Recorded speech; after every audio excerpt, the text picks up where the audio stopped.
Ya hemos visto que a partir del diagrama orbital del planeta alrededor del Sol, siempre que la radiación que establezcamos en el Sol sea de ángulos iguales, el diagrama de velocidades que nos aparece es un polígono regular.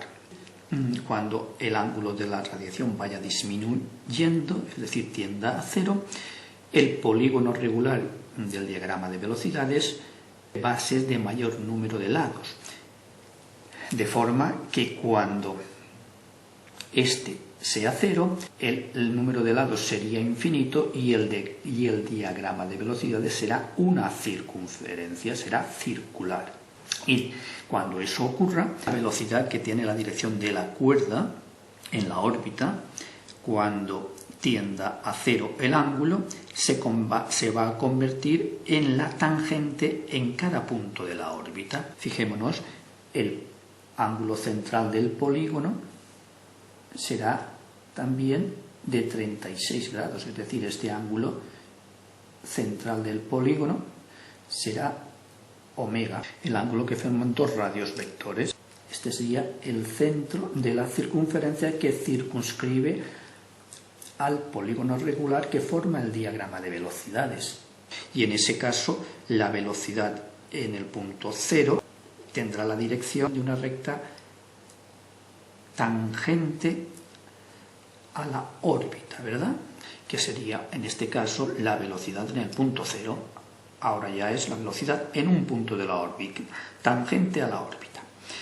Fijémonos si la dibujamos en el punto 9, que aquí sería, este punto sería 9 segunda, este punto sería 8 segunda. En este caso vemos que el diagrama de velocidades es simétrico. Aquí en el punto 9 la dirección de la velocidad y en ese punto sería la tangente a la órbita y esta sería la velocidad en el punto 9. Y aquí, si trazamos la tangente en el punto 8, esta sería la velocidad en el punto 8 de la órbita, rectas tangentes a la órbita del planeta. Esta es la velocidad en el punto 0 que hemos llamado. Este ángulo que forman los radios del diagrama de velocidades, este ángulo también va a valer 36 grados, es decir, ángulo omega. Este también será el ángulo omega entre dos velocidades que tendrá, claro, el origen en O. Esta sería la velocidad, vamos a dibujarla a trazos, y esta la otra velocidad. Punto 0, punto 9, pero el ángulo que forman estas dos velocidades es igual al que forman aquí los radios de origen del Sol, que también es omega. En este caso hemos dicho que son 36 grados. Bien, pues en este diagrama de circular de velocidades se basa la demostración de Feynman de las órbitas elípticas de los planetas.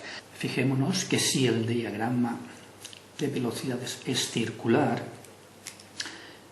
habrá una velocidad máxima que será en el punto 0 y una velocidad, vemos, mínima que será en el punto opuesto, que será el punto más alejado del Sol. Velocidad máxima en el punto más cercano al Sol y la velocidad mínima el punto más alejado del Sol. Fijémonos que si el Sol está aquí, este punto sería el más próximo al Sol y el opuesto a él sería el más lejano, ya que la velocidad sería mínima. Vamos a llamarle punto 5.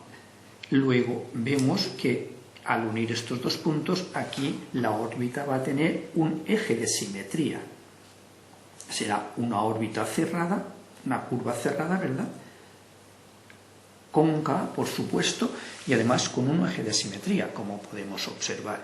Y en estos puntos, en el 0 y el opuesto, el 5, donde habrá la velocidad mínima, vemos que las velocidades tienen la misma dirección y sentido contrario. Aquí tenemos la velocidad en el punto 5. Pero claro, si esto es un eje de simetría y la curva es cerrada, ¿verdad?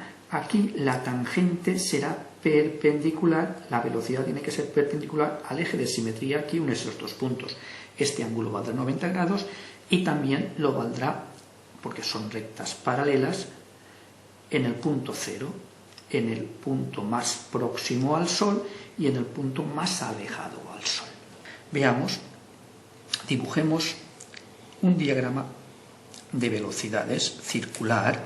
Vemos que efectivamente la velocidad máxima y mínima son los extremos del diámetro del diagrama de velocidades que une el centro del diagrama con el origen del diagrama, O y C. Fijémonos aquí, dibujemos un diagrama de velocidades, que sabemos que es circular, y vamos a dibujar la órbita de un planeta alrededor del Sol. Vamos a llamarle a este punto S. Sabemos que la órbita hemos visto que tiene que tener un eje de simetría.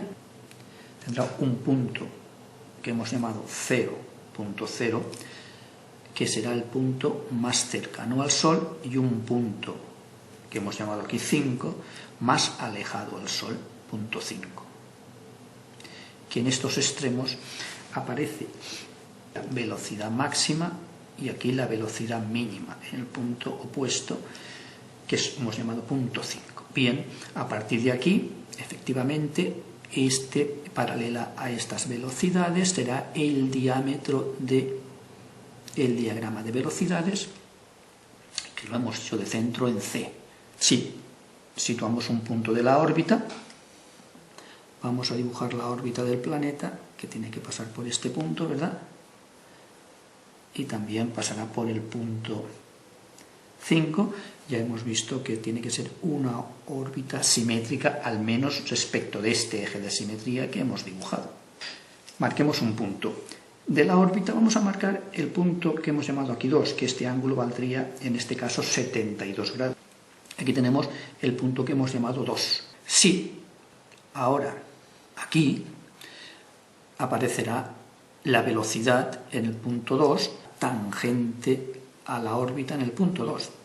Sabemos que el ángulo del radio vector que hemos establecido en la órbita es igual al que va a formar los radios en el punto C del diagrama de velocidades. Luego, si trazamos el ángulo aquí, si en el diagrama de velocidades trazamos un ángulo de 72 grados, que es el que hemos dibujado en ese caso,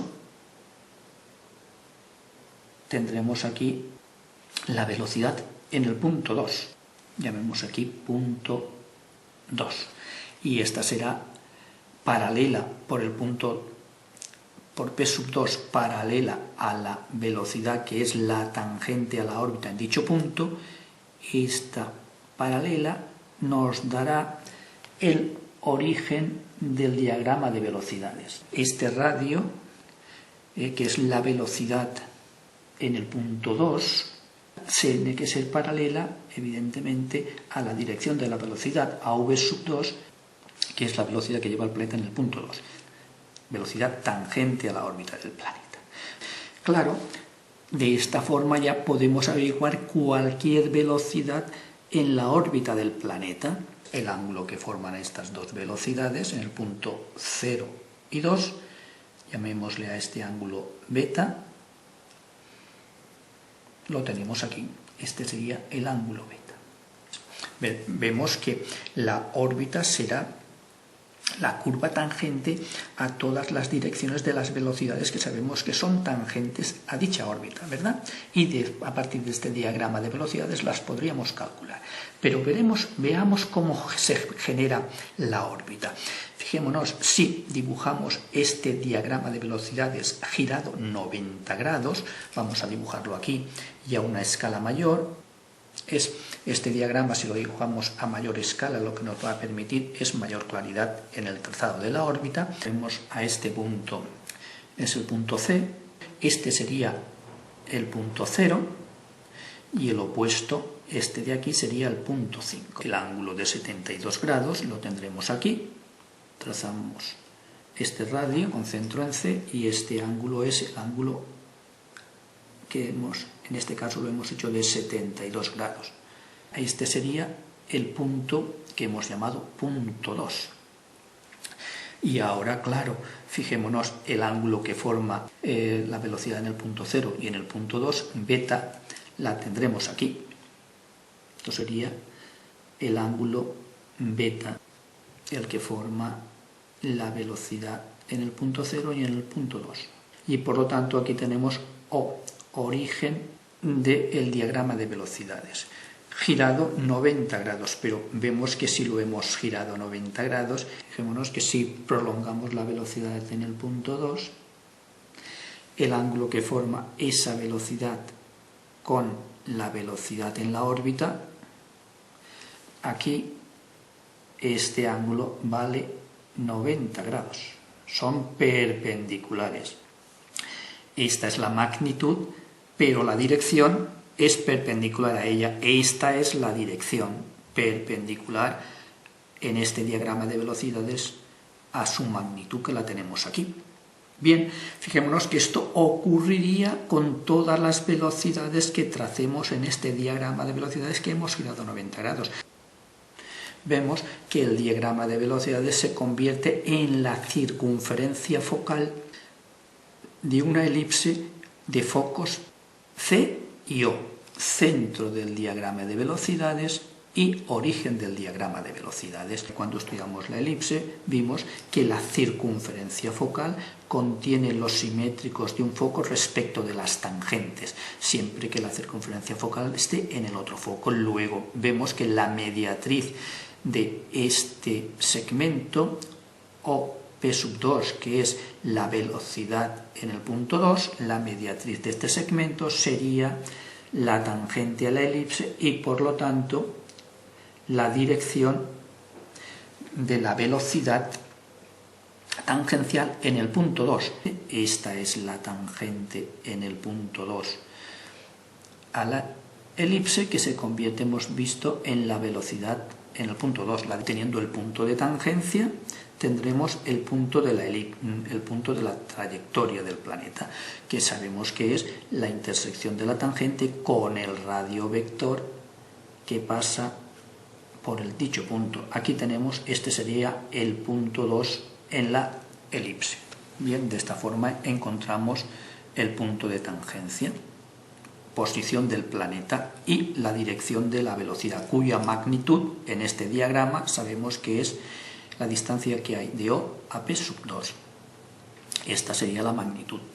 Fijémonos, si llevamos la magnitud de la velocidad en el punto 2 de O a P2 sobre la tangente en el punto 2, esta sería la velocidad en el punto 2 del planeta. Aquí la tenemos, esto sería V2, cuya magnitud sabemos que es de O a P2. Y este ángulo efectivamente vale 90 grados. Como vemos aquí, la constante de la elipse es la distancia que hay de C a P2. Estos dos segmentos suman el radio de la circunferencia focal. Obteniendo las tangentes de esta forma a través de la circunferencia focal, vamos a poder dibujar la órbita elíptica del planeta. Esta sería el diámetro mayor de la elipse.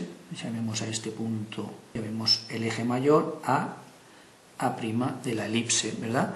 Aquí tendremos el punto más próximo, la velocidad máxima, que será de O a P0, esta es la velocidad máxima, y aquí tenemos la velocidad mínima, que serán las perpendiculares al eje en los extremos del eje mayor o del eje focal de la elipse. Aquí tendríamos la velocidad en el punto 0, que hemos llamado V0, perpendicular al eje de la elipse, y la velocidad menor del planeta, que será este extremo, y valdrá de 0 a P5. Aquí tenemos esa velocidad, V en el punto 5.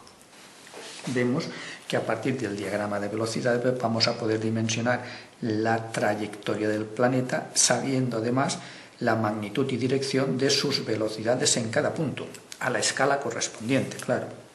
Fijémonos que para dibujar la órbita de un planeta sería suficiente con conocer la menor distancia y la mayor distancia que hay del planeta al Sol, o conocer la velocidad máxima que tiene el planeta o la velocidad mínima. Con estos datos ya podríamos dibujar la órbita del planeta. Pues aquí tenemos la interpretación de lo que Feynman demostró es su conferencia perdida.